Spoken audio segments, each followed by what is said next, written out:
regular season. But we'll have to wait and see how the side selection comes along here in this series. Starting off with the Xin Zhao ban. And game one is always where you want to get, you know, top tier picks, but also just those S-tier compositions. That's what we're looking for here when everything is available. Yeah, interesting we get the Xin Zhao ban first and foremost. Then the Trundle as well, so really putting the pressure onto Raptor. We've had 3 jungle bans so far.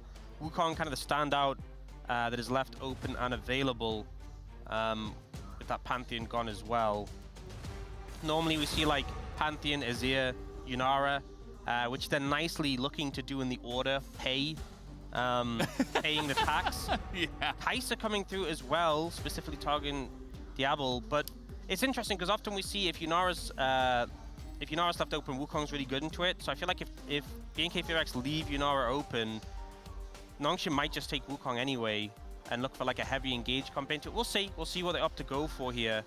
But the Wukong definitely a really premier pick that is left in this situation. All right, what's the ban going to be here? Final call, it's Talia. And so Yunara is left wide open, but so is Wukong. This is exactly what you were talking about. And it's the immediate snap block of Yunara. They are not scared, they say. But that can be very dangerous because Annie also available, Rakan also available. You just slam Annie Wukong. This is the Rise group special. Nongshim don't know, they went in the Rise group. I mean, this was strong in the Legend group as well. But if you go Annie, Wukong, Rakan, Jiwoo doesn't get to play the game. It just isn't possible. You just get one shot when you get in a team fight. So immediately, this is a pretty great pickup. Now, looking at Nongshim, what else are going to be able to pick up in this situation? You know, top lanes still available. There's things like, you know, Aurora. There's things like Gwen. There's things like Rumble. They are going to prioritize that Orianna in the mid lane for Calyx. Do they take a jungle here? A lot of the jungle has already been thinged out. They could go the Nocturne Orianna combo. I didn't know that Orianna had claws. Today I learned, actually, after maining her for a very long time back in, what was it, Season 2 when she first came out? It's like 13 years ago. Today I learned she has claws. But yeah, Orianna and Nocturne going to be the duo, not surprising. And oh man, Rumble is the choice. This is pretty great for BNK Fearx. I don't end up going for the Rakan, but this is like premier topside, heavy engaged, dive focused composition. Now you can even ban away some of the tougher matchups for the Rumble. They go for the Ornn. I think the Aurora is also something that you'd look to take away in this situation. And for the side of Nongshim, I think you're going to struggle to see how you're going to keep this Yunara alive. Yeah. Definitely the Rakan, I think I would want to take away in this situation. Rakan on top of this. Nico on top of this. Would be pretty devastating, so thinning out those engage tools. But the thing is, if you take away both of those, they can just kind of pick up the Alistar and be fine. There's just too many choices. I mean, they already got the S-tier composition parts that I was talking about before. Of course, on the side of Nongshim, it's nothing to shake a stick at. Like, they also have fantastic picks here, but what BNK has is very good into Yunara, so we'll see. There's that Aurora ban that you mentioned. Makes a lot of sense. I think it just has to be the Rakan in this situation. I think it's just, yeah. They go for the Xayah instead, wanting to kind of secure their combo, going aggressively instead. Which I feel like doesn't do any favors to Jiwoo. Maybe they're like, look, Jiwoo's dead anyway. let's trade 80 carries. True. Okay, let's accept he's going down and let's just try and handshake. If they use everything on one champion.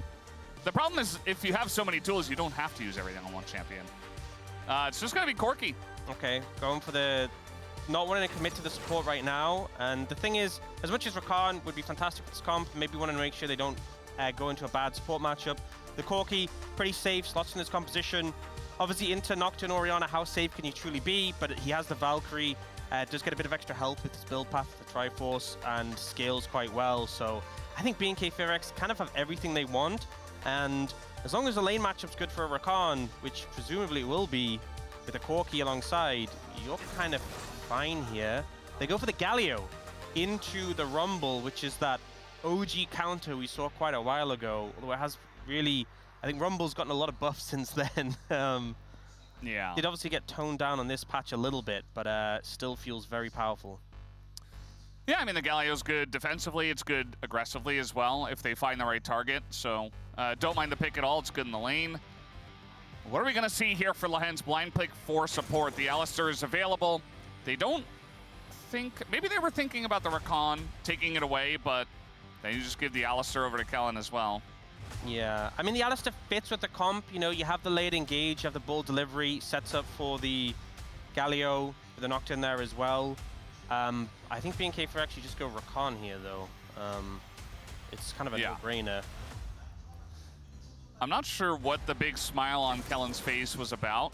Just because for us, it's like, okay, Rakan is very obvious. Maybe you're looking at the opposite side and you're saying, maybe I should pick some kind of disengage. Like, are we thinking of Renata Glask or something weird like that? But I think this comp on the side of BNK, like, I don't know if anything beats that I've seen. Yeah, I mean, we saw, like, the Wukong Annie be so powerful in Rise Group, and then you also have the Rakan, you also have the Rumble, the Corki's been one of the premier picks.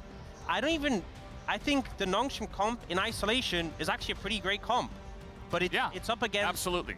This is like the dream composition from what we've seen. Is there anything you would replace? Like, is there any better pick? I think it's hard to say, because I think specifically into what Nongshim have, maybe a Xayah might be easier to execute on, because you have the ultimate into like the Nocturne Orianna. But even then, like, some teams would argue, well, the Corki's just a better pick overall. So I can't even say that you would actually replace anything. It feels pretty god tier in terms of what we've seen the LCK teams prioritize, what we've seen them like to play. This feels like BNK for X got everything they want. That being said, draft isn't everything, and there are still a lot of engage tools for Nongshim to play around. So we'll see if they're able to match the S-tier composition of BNK for X out. Yeah, they've got a good one of their own. Let's see how it all plays out here on the Rift for game number 1.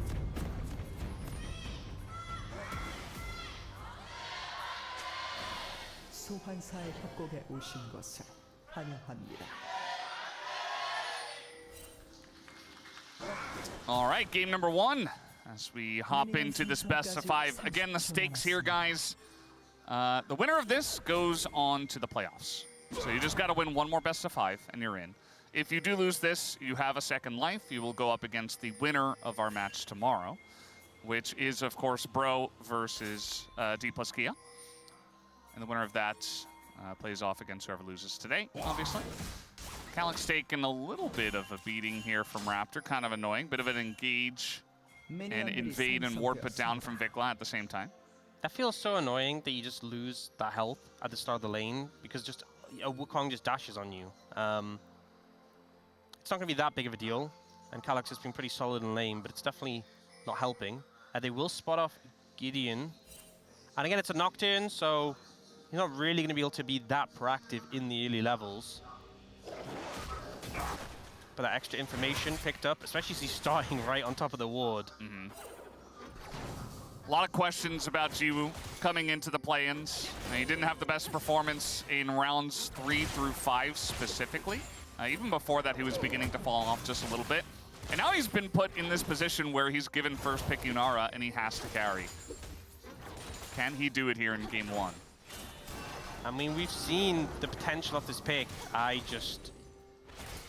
not even sure what you can do in a lot of situations into all this backline threat when it comes to team fights. But, you know, if you position extremely well, if you find the angles, if you are able to survive, we know what this pick, the damage it can output. So, really a lot of pressure on Jiwoo to perform in this game. He hasn't been put in an easy position. Yeah. You can see some of the champion stats here. They weren't so good for Nongshim, but remember that a lot of that is from the Legend group where they just kind of got bullied. And for BNK was a bit middling because, well, they were the middle of the Rise group. Second place, not exactly the middle, but I feel like this is a testament to the Rise group, kind of, even if you're second place, everyone was kind of beating everyone to a degree. Even D plus Kia, who were first, they got first from a lot of their wins that happened before the Rise group even was formed. So that happened, and then also ended up first off of a decent performance as Wukong Annie in rounds 3 and 5. Little engaged down on the bottom side as Diablo already taken a bunch of damage. He's going to get the Gleaming Quill heal, but still not having a fun time in this lane. Yeah, just get engaged on, and you know, Corki's quite burst focused. There's a lot of DPS from the Yunara. They didn't really respect there. Kellan doing a good job of disengaging, but hence Chiwu putting the pressure on. Good to see in this matchup, especially in Alistar lane. You typically don't expect to have too much pressure. But yeah, we saw those stats for the Wukong Annie. It has been delivering. We talk about it as the Rise Group combo because it had such a strong, it was 100% win rate there, but yeah, it's just been good in general. It just wins. It just wins games. It's extremely reliable, and they're top tier picks in their roles as well.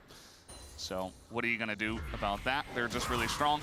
Nice TP right in the face of Gideon. And Gideon's gonna be like, oh, well, I guess I don't get to get my Raptors then. And in fact, all of it goes to Raptor. His name is Raptor. It is. He is the Raptor. That's actually a big knockabout on both. Just means that there's really no recourse for Kellan as well. Just keeping the pressure up, and Kellan's doing a good job of landing the Gleaming Quills just to get some health back, but Devil's out of mana. They're not in a fantastic position here. Certainly the back is going to come through. Looks like Kingen doing a good job of just neutralizing the Rumble early on here, as you would expect. Yeah, did TP back in. You know, it's one of the things where the early levels, the Rumble does bully you out a bit, but once you get some MR on the Galio, it's kind of like the Ornn matchup to some degree, where you're still going to get pressured, but you're not going to die into the Rumble. But then once you get the magic resist, there's just nothing really the Rumble can do unless you mess up. So Gideon really wants some Raptors himself. Trade-off, but is he going to get them? I don't know if he gets them. If he pulls them out and, ooh, no, it's all going to go over to Raptor. He's just like, well, I am Raptor. I am the Raptor. And that's the main excitement we've had in this early game, is the fight over Raptors. We do see... Yeah, that's supremely annoying. And the wave state in a bad spot, but we do see Clear TPing in. And he has ult, so it won't really be a problem to fix. It does delay Diablo being able to go to this top side, where Jiwoo is holding the wave. Yeah, just feels like the wave was held for Jiwoo in top, and also the wave was held for Kingen in bot. So, feeling pretty good, denying some CS from BNK. And I think Nongshim getting a good early, even though they don't have like significant advantages here, they're getting a little bit of a lead on Jiwoo. Feeling in a pretty good spot with how things are going so far. Oh, Kellan. Kellan is Rakan, but okay, yeah, they're just gonna push in and then push out. The fear does come in onto Raptor. Bit of a stun here on Akalik, so he couldn't really join the fight. And the Rakan working wonders so far. Kellan very confident on this pick. I think it's so risky to go for a skirmish here from Nongshim because Kellan and Raptor are so slippery. It's so hard to pin one down. Oh, they go. All right, well, they're going to force it. The Galio is coming on in. The Equalizer, though, is burning everyone. Raptor's able to get away. And a big shockwave goes on to Vikla. That will be first blood. But what about the rest of the fight here? Raptor pretty deep. Looks like he might get punished. Disengage cone does come out, but the flash on in is there for Kingen. But Clear, look at him. He's full health. Bit of damage coming his way. Gideon trying to push him off. The fear did come in. Big taunt onto both of them. Might just win them. The fight is Clear. Desperate, knows there's no escape. Has to fight. And Gideon ends up the victor alongside of his buddy Kingen. Nongshim coming up huge there. I thought it would be a bit risky going for this fight here because Raptor and Kellan so slippery. You try and engage on them. They're able to survive, able to disengage. But Kingen getting so much value on this Galio in the extended fight, getting another rotation of cooldowns. And it's Nongshim who come out strong in this one. 4 kills for 2, and obviously the Galio, not the champion you'd love to have those 3 kills on, but a big acceleration. So they start with the engage here, doesn't end up landing onto Raptor, who kind of disengages, and the taunt only catches the Annie. Bit of a mistake from Vikla, kind of just walks into it, had the flash available, doesn't really do anything. I think that was the big thing that put this in favor of Nongshim. If Vikla had avoided that taunt, used the flash, used the Tibbers, I think this could have been a very different fight. Yeah. And then just the repeated cooldowns of Kingen, and Gideon just the sustained damage of the autos. And now he hits level 6 of that.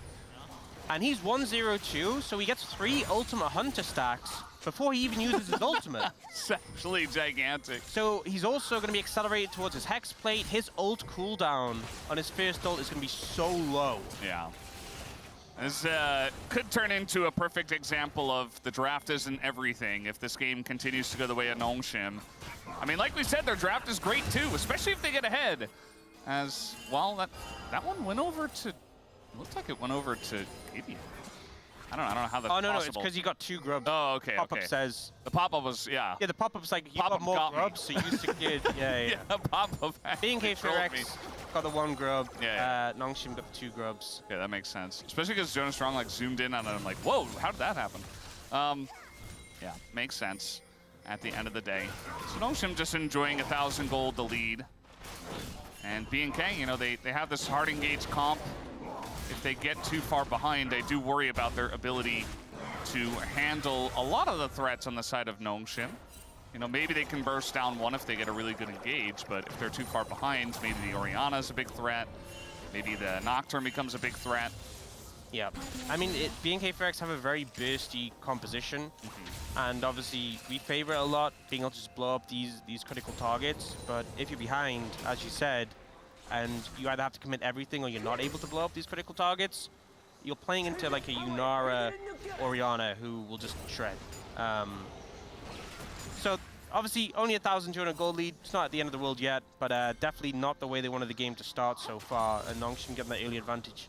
A pretty big boon. Hexplate has now come in for Gideon. I'd be interested to know what his ult cooldown is already at this early point of the game. Yeah. Got to be pretty short, considering. That would be good information to have. We're going to know once he uses it, eventually.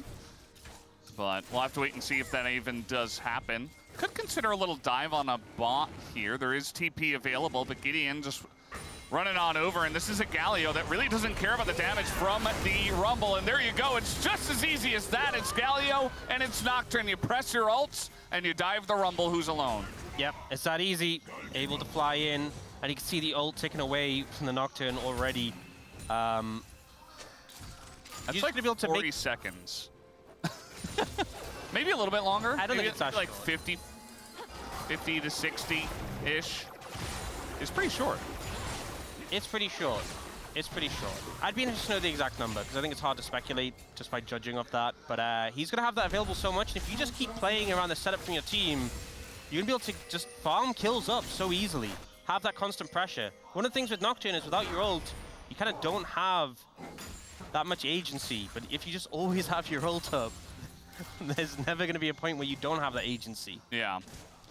Vikla already getting bullied out a bit here in this lane. He does have TP, so I assume he'll just clear this and back away.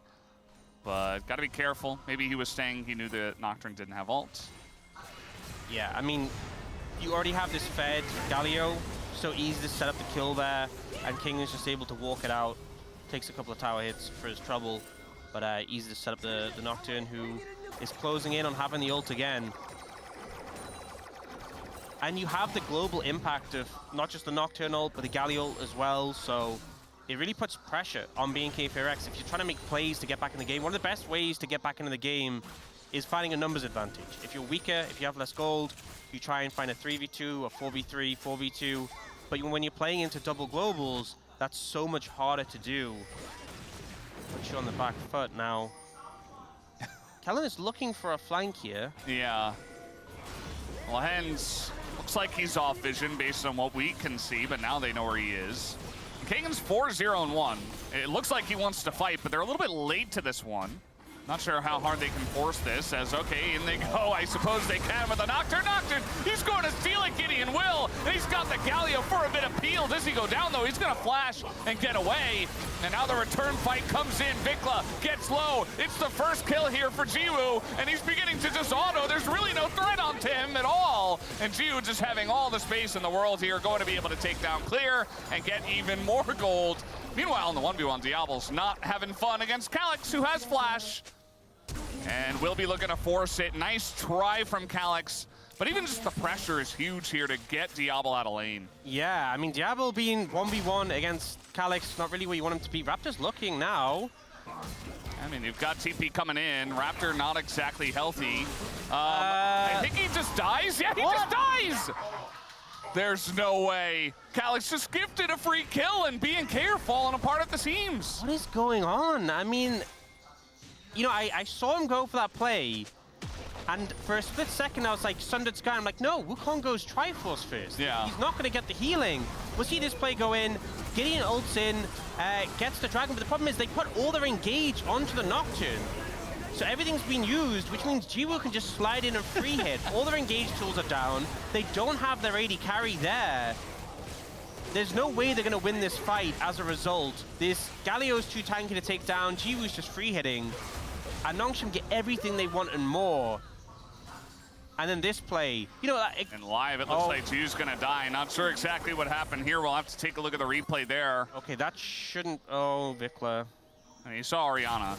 Okay, well, he doesn't really have anywhere to go, so it doesn't really matter that he saw the Orianna. As now, what happened to Jiwoo looks like it will happen to Vikla, at least in terms of the dying aspect. Yeah, well, Vikla is with less gold, so I think B&K FairX will take that, but it's definitely not super positive in that situation. Still a big lead for Nongshim, but yeah, so Jiwoo. Yes. Yes, yes. All right, I think we can go to live now. Yeah, we've seen enough. Yeah, we know what happens. Yeah, little engage coming in here, but Gideon is just so tanky. They have tons of damage though, as the paranoia will come out. Can they actually kill this Nocturne? They are so desperate to do so, but he's going to get away for now. Equalizer finally does get him, and it looks like Nongshim heavily overcommitting, overextending, and B&K will win big. This game was so in Nongshim's control, and they're just opting into these fights that allow B&K FairX to get back into it. They're disrespecting the composition that they have. They'll just engage on you. That's what their comp does. And now when the game was starting to look doom and gloom, B&K FairX are right back in it. Kingen looking for Diablo. By the way, I do want to know, Kingen has a Medjai's. Wait, he really does? Yeah. Wait. He had 10 stacks on a Darksteel. Yeah. It's incredible. He's kind of been popping off. I mean, we knew he was really fed, but this is actually a good angle because he was going tank, but now he actually does damage. I mean, the problem in this situation is just so overextended. You have no support from your team. It's just the Nocturne Alistair. And the thing is, the Nocturne feels horrible here because you can't ult in. You're stuck in the fight already. Ideally, the Nocturne ults to assist people, not like he's already stuck in the fight and he's just ulting to turn the lights off. And then Jiwoo walks in to help. Jiwoo just coming back from having not helping. Dead. Not helping. Yeah, goes down too. A lot of gold over the side of B&K FairX, and the game feeling pretty close once again. They did manage to pick up the Herald. It's less than 1,000 gold lead. Really, the only saving grace is that they got the turret and bot. And then King and TP'd mid, and he saved the turret mid for them. So, yeah, I see Jonas Strong trying to show off. Is he okay? I mean, he's just going to dash over the wall. Here comes Kellen. They have vision on this. In goes Kellen. And trying to get out now as the Rakan. He will be able to. But look at this. I mean, Rift Herald's coming down mid. Lahenge might just die to Corki. And a Redemption gets zoned away. Yeah, I want to know. Mid-inner. Diablo has been the one picking up a lot of these kills, getting the shutdowns. He is 1,500 ahead of Jiwoo. Kingen has a bigger lead, but this Galio doesn't feel as intimidating as this Corki right now. He's approaching. I mean, he has the 2 items already. The Manamune's not stacked yet, but he's hit level 11. He's got that second point in the rockets. Devil is so strong, and I think Nongshim are really starting to feel like they've fumbled with how this game started. Yes. That's a good shout. The NFL just started again, so glad you're aware of our American sports, Ox. Thank you. Yeah, leaning into the American culture. That's definitely what you meant, right? By saying fumbled? Of course. There's no fumbling in other sports or anything like that. All right, we're getting to work here on the second dragon, it looks like. And, I mean, Nongshim do have control of this. There's no real control of the Banana Brush because there's 3 members of Nongshim that are standing in it. And so that's going to be, Hextech Soul. here in this game. As Equalizer gonna come down, that's actually very nice up against the wall. Gio just zoned away from the get-go, as now Kingen, he is the final raid boss, but he might be taken out here as the Rakan with the follow-up engage does do his job, and Calyx will bite the dust as well. Kingen just trying to hold on to those stacks, and at least he will be able to. And at least Nongshim got the Drake, but BNK just keep winning fights. Nongshim just needed to leave. That just wasn't a good setup. The equalizer from Clear was great, but also Vikla did a fantastic job of just removing Jiwoo from the fight. Jiwoo didn't get to play the game. He got a bear dropped on his head and just instantly was like, well, I'm done. See you guys later. See if you can 4v5. If you look what happened here, so they all line up against this piece of terrain. Prime spot for an equalizer, which gets good damage. Then look at Vikla coming in. Tibbers on a Jiwoo. Jiwoo cleanses. He's gone. He's out the fight. He can't do anything more. Yeah. And so the rest of the fight, even though these targets are low HP, can't follow up. And then Kellen saves the ult quite late, which beautifully allows him to clear up the Orianna. And then, as you said, Kingen is like, I'm just saving my stacks. Get me out of here. Kingen's been in this situation many a time. I feel like where he's carrying, where he's doing tons of damage, where he's getting fed, and then the team is just not coming together around him, you know? That one, you know, wasn't necessarily that they weren't coming around the Galio, but at the same time, he seems to be the only one who is going down. Mind that Vikla did go for the Rocket Belt first here, not the Malignance. So that was pretty interesting. Allowed him to get that engaged even more reliably in that last fight against Jiwoo. Yeah, it's less consistent damage in the fights. It's also going to mean you have less burst, right? You don't get immediately drop like the magic resist shred on them, but getting the dash into the ult is a lot of value, and it does look like he's going for that Malignance next, so. Value in connecting the stun, which obviously we saw there was really really important. Kingen has got the Riftmaker, so 3 items on this Galio. This Galio is really strong, but I just feel like you can see in the fights, he's getting people low. Hard for him to finish the targets off. He really needs some more work to be done by his teammates. And theoretically, they have the damage in the composition, but the way the fights are playing out, the damage dealers are never able to deal their damage. They're just kind of dying to the engage of BNK or being pushed away from the fight, so. Or just being zoned, yeah. You know? That's the thing, is you don't actually have to kill the Yunara, as we saw in that last fight. You just have to get her low enough that she can't participate and then kill everyone else. Yeah. And the job's kind of a good one. And now Jiwoo doesn't have cleanse, only for a little bit, but Calyx not having flash is a big hit to Nongshim's ability to team fight. And we do have Diablo is closing up and having the mana immune fully stacked. Nearly isn't too far away from a collector as well. Raptors approaching, having Sundered Sky. These are all really big spikes. Yeah, Sundered Sky now in, Malignance now in for Vikla. If Diablo recalls and gets a collector, I think, honestly, at that point, you just start up the Atakan and you're ready to go. Because those are some massive item spikes. Still got to be careful if you let Nongshim front to back for free. I do want them to try to turn off of an Atakan and actually do what they've been doing. It's actually going to be Nongshim that start this up. As Diablo backs, it's not on vision, but he's just not part of this fight right now. There are Hex Gates, so maybe he can get there on time, but the damage is already being done here to this Otacon. Well, Vikla's looking for a flank angle. Yeah, looks like they were able to spot that somewhat effectively. Kingen is going in and giving himself up just to zone everybody away. They're trying to turn on the Vikla. Vikla in a lot of trouble. Down he will go, but so will Kingen, as that's a trade that BNK will take. The super fed Galio, they take him off the map. As now the Annie is gone as well. A lot of damage being done here by the Otacon. Got to be careful about just going for this one. Trying to turn now onto Lahens. It's going to get low. It's going to come down to 81 health. And the kill will go over to the side of BNK. The Otacon secured. Plus X, they're looking for a little bit more. Jiwoo trying to do what he does on the Yunara. Nice dash away. They're not able to lock him down. Jiwoo still alive. Raptor does go in though and finally finishes him off as Calyx doing a bit of damage, but not enough. Not quite enough. Everybody is so low on the side of BNK. Redemption's going to make this a lot easier as TP comes in. Clear says, thank you very much. I will take that kill, and BNK are running away with this game. And you see the value of the Sundered Sky there from Raptor. The amount of times he got that bit of health coming in, getting that extra damage, cleaning up the fights. I think Nongshim, you know, the timing, Diablo being on the reset seems good in theory. We obviously don't know if they have the information there, but he gets back in time. And these item spikes of BNK Fear X were so big. Yes, they end up killing Vikla here, but the Fed Galio is a much better trade for BNK FearX. They'll take that 100%. They also get Lahen's ult. They chunk him out as well. Calyx takes a lot of damage from the Tibbers. And in this longer fight, you know, Raptor gets so much value here. Diablo's super fed. He's doing so much damage.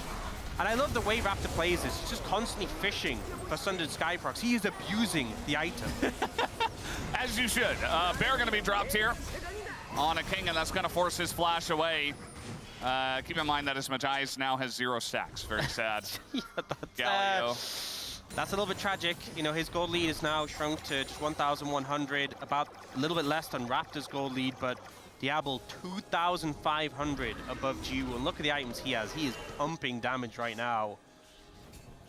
And I think if you consider, you know, we talked about the strength of the composition, and we're saying how, look, draft isn't always going to mean that you definitely win the game and everything. I think this game is kind of testament to how we view the strength of this composition, because obviously BNK FearX played it well, but think how badly the early game went, and they've managed to bring it back to this point of the game. Just their engage has been so good. And they've managed to really just constantly find these good fights, despite having that big deficit.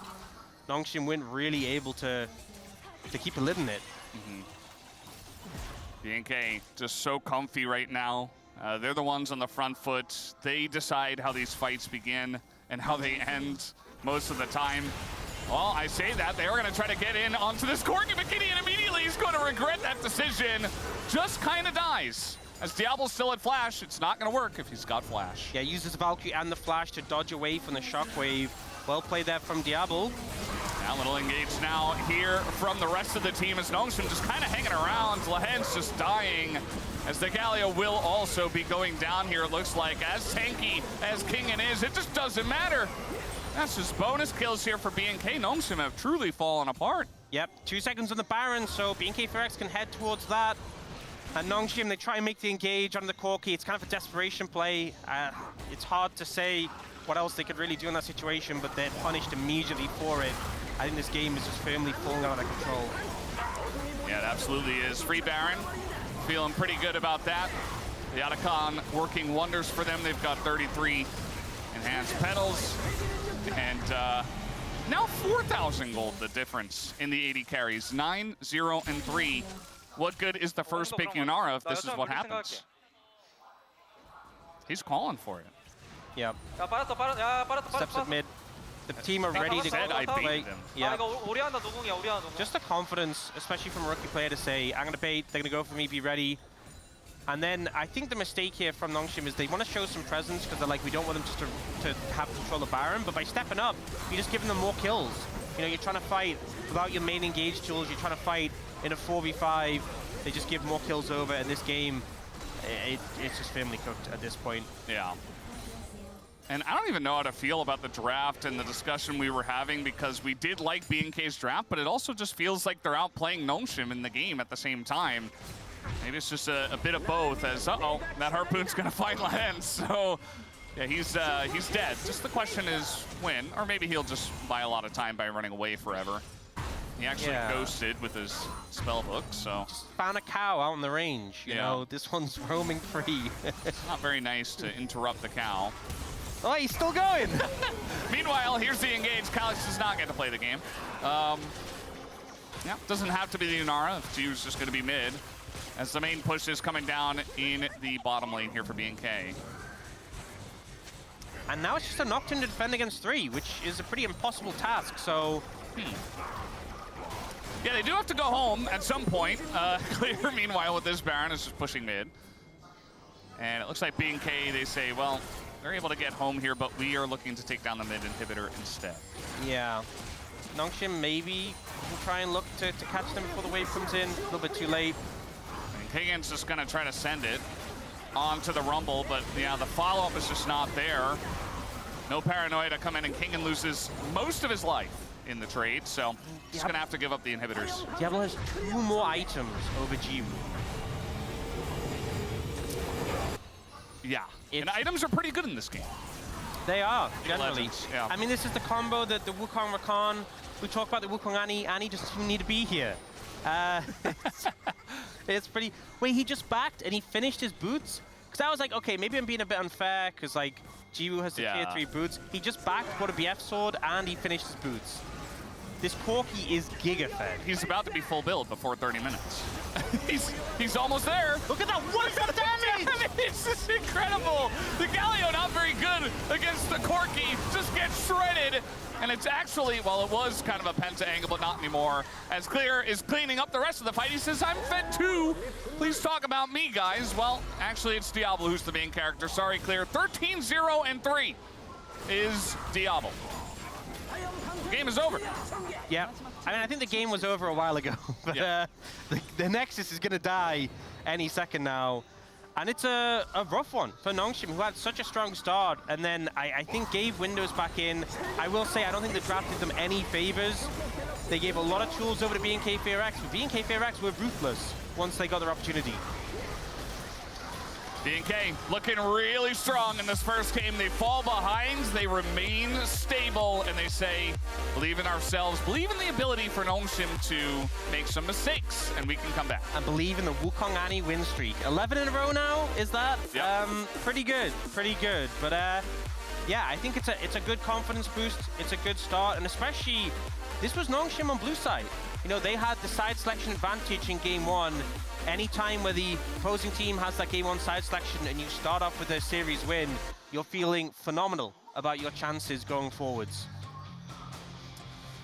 We thought the losses yesterday, or 2 days ago rather, from Nongshim against Bro were a bit of a fluke. We were looking at Nongshim as, you know, they had the majority of the Preds here, but not the case in this game number one.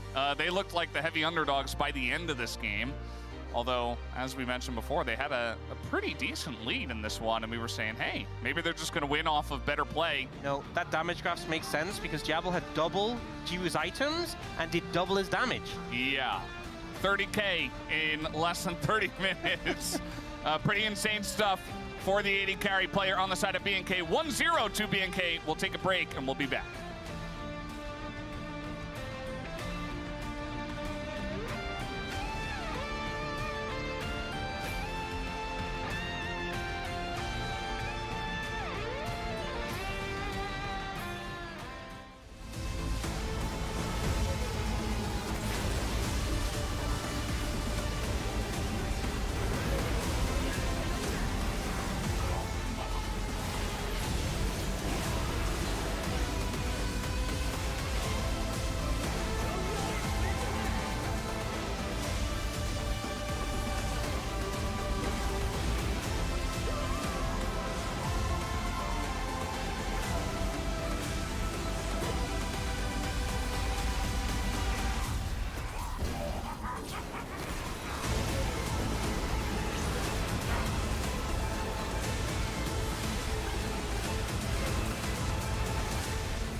할 테니까 유나라 나오는 거 볼 수 있나 우리 그냥? 우리 하나 없을 때 싸워볼 거다. 야, 싸워도 돼. 나 더블 2초. 길게 봐, 길게. 나 유나라 볼 수 있어 이거 얘들아. 나 유나라 볼 수 있어. 길게 본단 마인드로 해, 길게 본단 마인드로. 야, 싸워. 얘들아, 좀 볼게. 나 가는 중. 아 괜찮아. 갈게. 유나라 개피야. 그렇게 살려. 뭐야 이거? 나 뭐 아무것도 안 해도 이기는데? 이거 잡을 사람.